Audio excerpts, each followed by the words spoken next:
Hello, everyone, and welcome to this webinar on human-centered design for learning designers.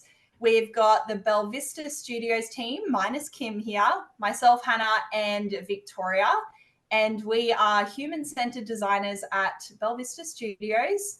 We solve problems for organizations with a human-centered approach. So we create things like e-learning, posters, videos, whatever is fit for purpose for our users or our audience.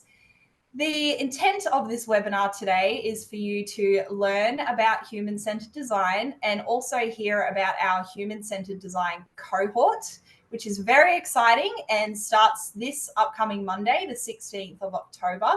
So if you're here to learn about human-centered design or here to learn about the cohort, both are going to be covered today, so you are in the right place. So just to share a little bit about the cohort that's coming up. So it's an 8-week blended learning experience.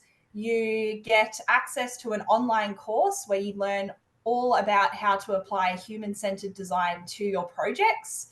There are role plays, case studies, podcasts, instructions, activities that you can use for your own projects.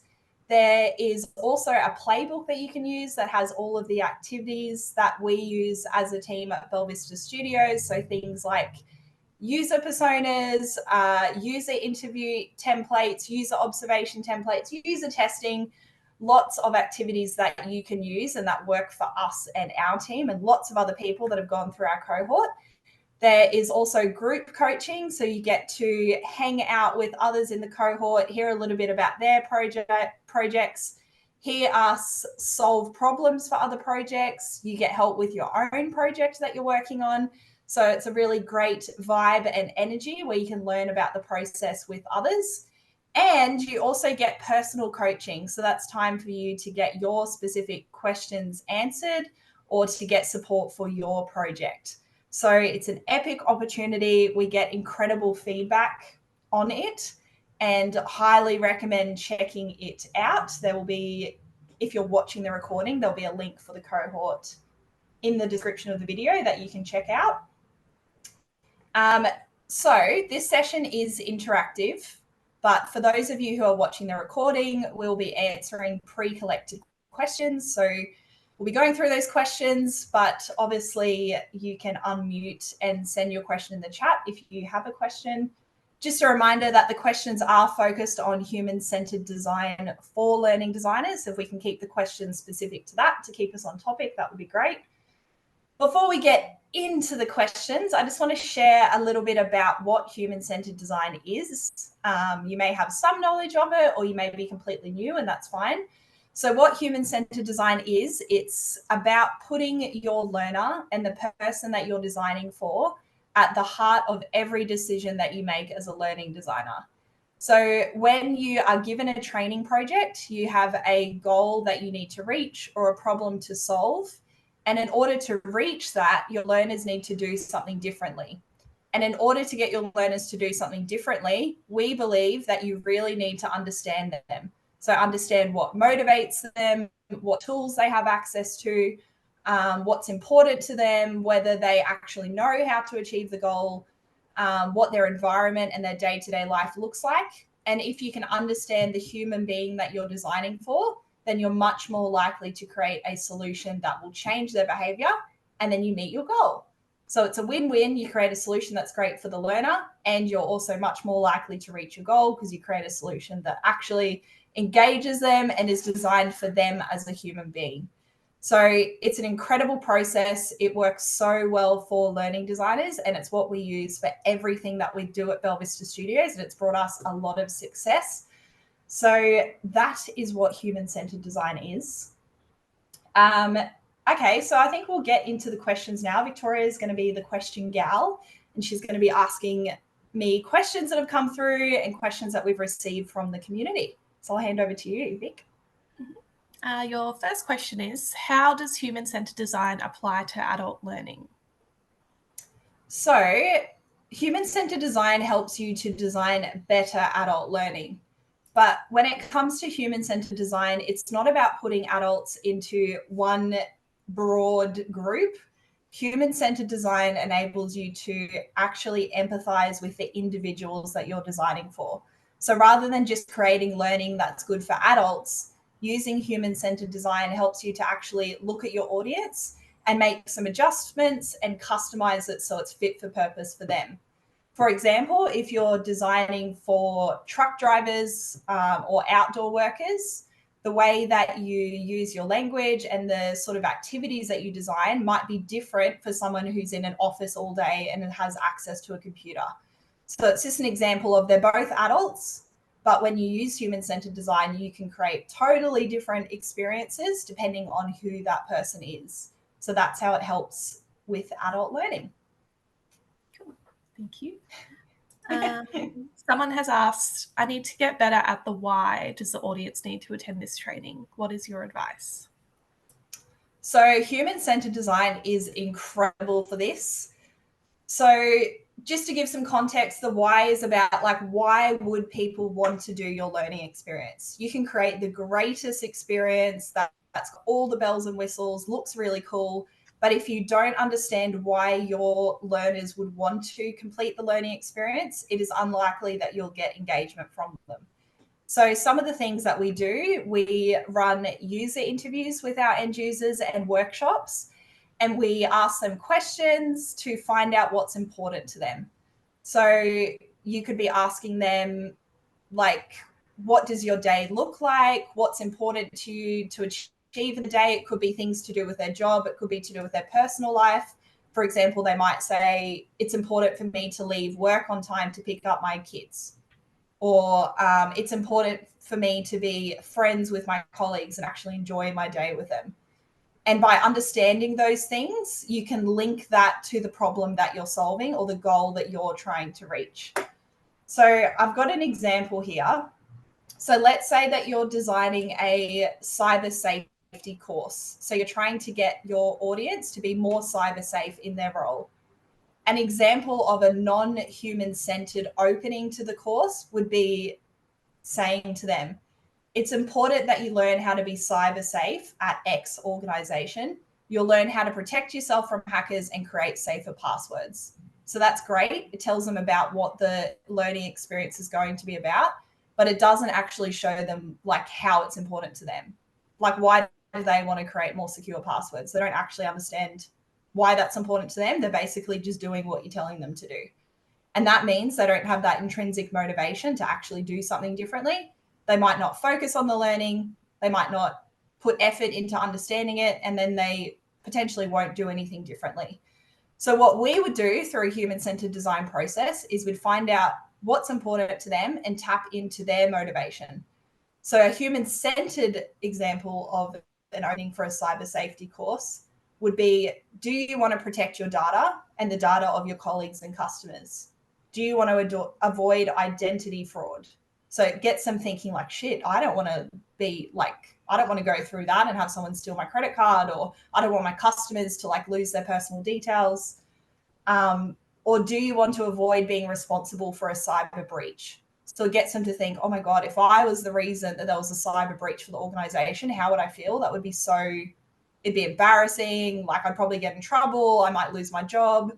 So it really gets them to think about, how does this goal impact me and why should I actually do something about it? So a lot of the time we do start with, do you want to? And then we link it to either something they want to avoid or something they want to achieve. And that's how we really hook them from the very beginning. We do that at the very start so that we get their buy-in early, and then they're more likely to get into the learning experience. And then you can also trickle throughout the learning experience the why as well, just to keep them engaged and remembering why it's important for them as individuals to complete the learning. If you have any questions, Vic, please feel free to speak up as well. The next question we got is, can you please share an example of a project where you used human-centered design? Specifically, what did you do and how did it impact the project? Yeah, so going back to the cyber example, we recently worked on a cyber project where we needed to train staff to be more cyber safe. And we applied the human-centered design process to it. And some of the outcomes we got from that were like really, really cool. I got to, as part of my job as an instructional designer, I got to run user interviews with the audience that were going to be completing the training. And the user interviews brought up some really great things that I could use for the storyboarding process. So we found out that they were super busy. We found out exactly what they were spending their day doing, so the types of tasks that they were doing. And when this translated to the storyboard, we had a chatbot that was a hacker that was sort of speaking to them throughout the learning. And this chatbot knew so much about them. So it was showing that like hackers can find out so much about you. And the chatbot would say things like, I know that you're busy doing X, like specific tasks that they actually do every day. And that means that you're much more likely to take shortcuts. And this means that I can do X. So it was super customized to their life. And I think it would have like hit some triggers because they were like, oh my God, that is actually what I do. And this like hacker is showing me how they can hack me because that is what I do. Something else that we created in that solution was we created a cyber attack plan from the perspective of the hacker. And this plan basically showed them how the hacker could infiltrate them, given the tools that they use, the way that they did tasks, the way they communicated with each other. And it just showed them like the possibility of risk for them from a cyber attacker. So it was like very, very useful. And when we were creating the solution and sharing it with the client, like they could see how it was so relevant to them and the role that they did. So this was an audience that was a specific role in the organization. So we even like said, hi, we know you are in X role, for example, and it made it very specific to them. So that was like, that's a good example of how you can like really tap into the individuals that are completing the solution and make it like really relevant to them. Love that. How do you create scripts and content from the data you get from user interviews? Yep, so there's a few things. We've spoken a little bit about it, but understanding the why for that beginning part of the solution to hook them in. So when you're in the user interview, you ask, is the goal that you're trying to solve important to them? And then find out what's actually important to them in general. And you can use that for the opening like hook to get them engaged in the learning. Other things are you ask the users like what situations they find themselves in relevant to the problem that you're solving. So then you get like all these different situations that you can use for scenarios that are really contextual to them. Other things are you can speak to star performers. So if there are people in the organization who are really good at the thing that you're training, you can find out from them exactly what they do and get like the exact instructions from someone who knows how to do it and use that in your scenarios or in your instructions. An example of how we use that. So we were creating a course on how to hold better performance conversations for leaders. And there was someone in the organization for the client that we're working for who was really good and known to be good at holding performance conversations. So we ended up speaking to them. They were amazing. They were giving us so many scripts on exactly what they say and how they achieve the outcome that they want from the conversations. And through that, we ended up recording them having a fake performance conversation. So we got someone else to come in, pretend to be the employee, and this star performer like held a performance conversation with them. We recorded that and then we could use that for the learning solution. So people could actually hear exactly what is said, the sort of questions they ask, the sort of things that might come up in a performance conversation. So like we didn't even have to write anything. It was just recorded from them speaking. So that was really cool.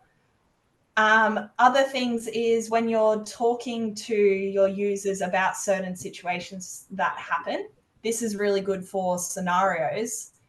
If you find out that they've done the wrong thing or they've done something that didn't work, you can find out from them like what the reaction was from another person or what the reaction was from the system.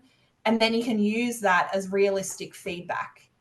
So for example, if you were teaching like how to do customer service better. And someone shared that when they asked a certain question, customers would get defensive, for example. You could say, oh, okay, so how did the customer respond? What did they say? And then whatever they tell you, you can use that in the feedback of what would happen if you used this question that caused defensiveness, for example. You also find out the gray areas. So that's like things that people do that they think is the right thing to do, but actually leads to a poor outcome. So you speak to the users, say like, what have you tried before? What did it lead to? And then you can use that exact situation and like the scripts that they share with you, what they said, what they said happened in response. You can use that for the scenarios. Other things are you can find out how they speak. So there could be like certain acronyms that they use, certain language that like them and their team use that like a normal person wouldn't understand. And then you can incorporate that in the learning solution because it makes sense to them, it speaks to them, and they can see like, oh yeah, this like reflects my world. So they're probably the main things I can think of that give you the scripts. And it just makes the storyboarding process so easy because you're not guessing and coming up with what you think happens in the real world. You get the exact answers. So it's really cool. Very good tips. The next question we received was, how does a success statement guide the instructional design process? So the success statement is like so important. I would say it's one of the most important parts of the projects that we run. And it's all about the goal. So being really specific around what you're trying to achieve or what problem you're trying to solve. So the way that you do a success statement is you think about if the goal was met in the future or the problem was solved in the future, what would reality look like?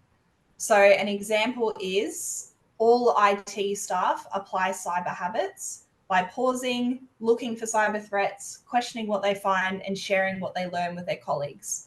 So the more specific that you are with your success statement, the better, because then you're really clear on the problem that you're solving. And then you're not veering off and creating content or doing things that don't actually get you to where you need to be. And so this success statement, you should create this with your stakeholders. So whether it's with your subject matter experts, very important to include an end user as well. So you like understand that it makes sense for them and you get buy-in from them.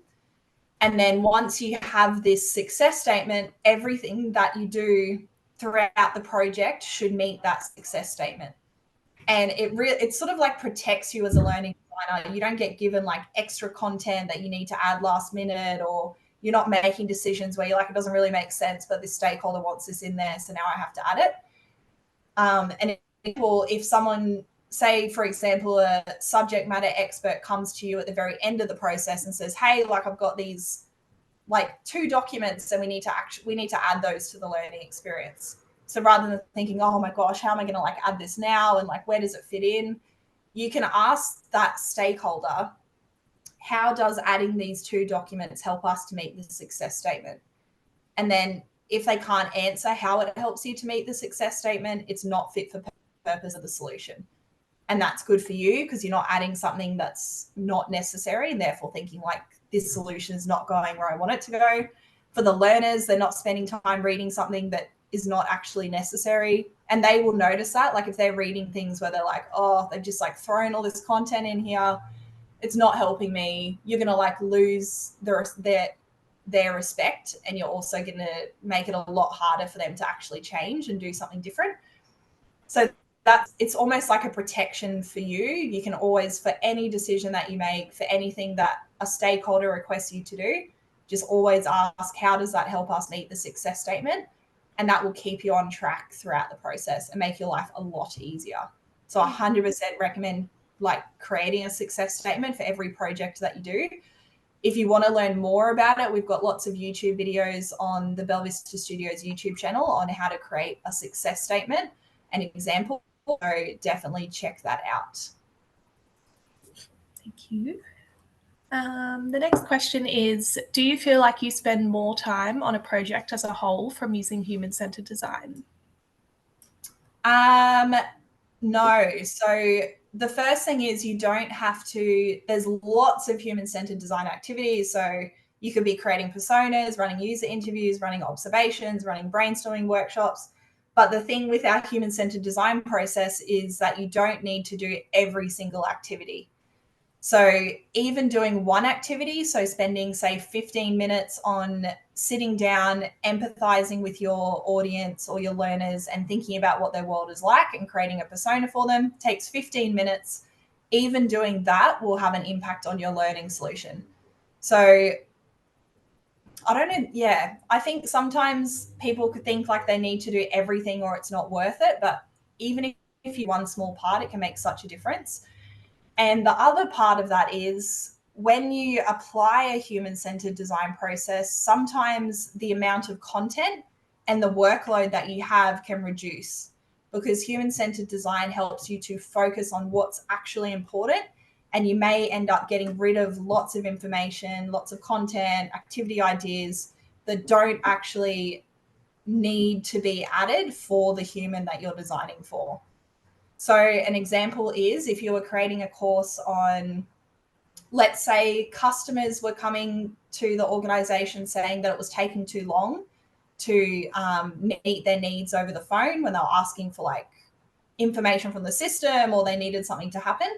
Let's say that's your problem. You might be thinking, oh, I need to like create this whole course on like customer service and how people can like speed up the process and how they can like ask better questions so that like the customers are not on the phone for so long. But if you apply a human-centered design process, let's say you're completing observations and you're watching staff talk to customers, you might notice through that process that it's actually the system that's really slow and it's got nothing to do with the staff members. So there might be like a loading screen that the staff members are sitting there looking at this loading screen for 10 minutes every time they're waiting for an answer to something. And that has completely changed your solution. And it means you don't need to create customer service training. It means you need to look at the system that you're using and potentially improve its speed or get another system. So that's an example of how it can like completely change what you need to do when you do that analysis at the beginning. Another thing is you might find out from your learners that they actually know how to do the thing that you're wanting to train them on what to do, but they might just not be motivated to do it, or they might understand the importance of it. So they might say, oh yeah, I know how to do that, but like, what's the point? I'm too busy. I've got other stuff to do. It's not that important. So then your solution might not be a training piece. It could be an awareness campaign where it gets people to understand like why it's important that they do the specific thing that you need them to do. And that could dramatically increase your workload and the amount of time you spend on the project.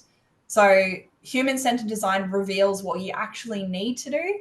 Sometimes that might be less than what you've expected. It could be more than what you expected, but obviously that's just around readdressing the scope and speaking to stakeholders around what the actual problem is.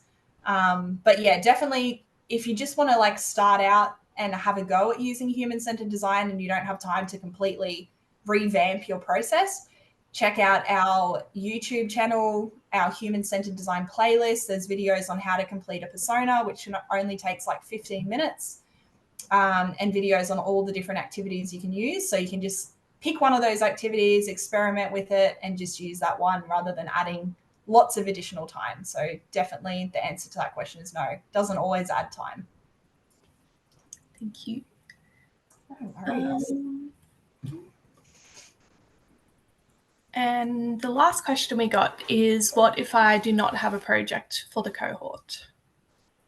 That is completely fine. So it's great if you have a project because you can use your project throughout the group coaching, throughout the personal coaching, and get the specific feedback in the moment. But if you don't have a project, you're still going to learn so much from others in the cohort who do have a project. It's amazing how much you learn from other projects, even if they're different to yours. The insights that you get, you will be able to apply it to your projects in the future. Another thing is like you've got the course, you've got the playbook, and you've also got the personal coaching that you can use whenever you like. So when you do actually have a project that you're ready to apply human-centered design to, that's when you could use your personal coaching and get that customized advice from one of our practitioners. And obviously just visit the course, watch the role plays when you're actually ready to complete your project or use human-centered design for it. But the group coaching is still very valuable when you don't have a project, because you learn so much from other people. You can ask general questions about human-centered design and learn more about it, and it will prepare you for when you do have a project. So definitely not an issue if you don't have a project. Thank you. Those are all the questions we received, and it doesn't look like anyone has sent anything through the chat. So okay. All right, awesome. Well, we might wrap it up then. Just before we go, please check out the cohort. It adds so much value to learning designers that have done it before. We 100,000% believe in it with our hearts and souls of how incredible the experience is. If you want to up level as a learning designer, if you want to consider your end users more and create more impactful solutions, please check out the cohort. You can find out more information on our Creator Hub about it. It tells you all the group coaching sessions, when they happen, what you get access to in the course, all the inclusions. But yeah, definitely check it out. I hope that you've got some insight into human-centered design and how you can use it as a learning designer. And we look forward to you being part of our community, and we hopefully will see you in the cohort. Thanks for being here. What's up, awesome human? Thank you on behalf of myself and the Bella Vista Studios team for continuously choosing to learn with us. We really appreciate it. If the tips and the insights and the context resonate with you and you want to take your skills to the next level, or you want to make your life way easier, you will love our Creator Hub. The Creator Hub is a place for people like you and us. Basically, it's the stuff that we use internally at Bella Vista Studios, and then we just share it publicly with you. The Creator Hub is created by instructional designers for instructional designers, and what you'll love there at the moment is we've got a quiz, Could I Be a Better Instructional Designer?, that has so much tips in the feedback if you're interested in human-centered design or just taking your skills to the next level in terms of the solutions you're creating and the problems you want to solve. But in there as well, aren't we cute? That's us. But we've got the coaching courses, freebies, give us gratitude, and also we've got some templates. And basically they're always around the lens of learning experience design, instructional design, and e-learning. So a human-centered design focus is very much what we're about at Bella Vista Studios. So putting your learners at the heart of a solution and creating something for their needs. So there's the human-centered design stuff, and then we've also got the business stuff. So this is the stuff they don't teach you about when you want to become a freelancer or a consultant in the instructional design world. So go check it out. The link is in the description. You can check out everything that is available for you. Thank you for choosing to learn with us. Continuously invest in your skills. You will be rewarded as an instructional designer. Share this stuff, share it with other people, because when we are better instructional designers, we create better solutions that create better humans, that create a better world. So we have a very important role, and I'm excited to be on this journey with you. Have an awesome day.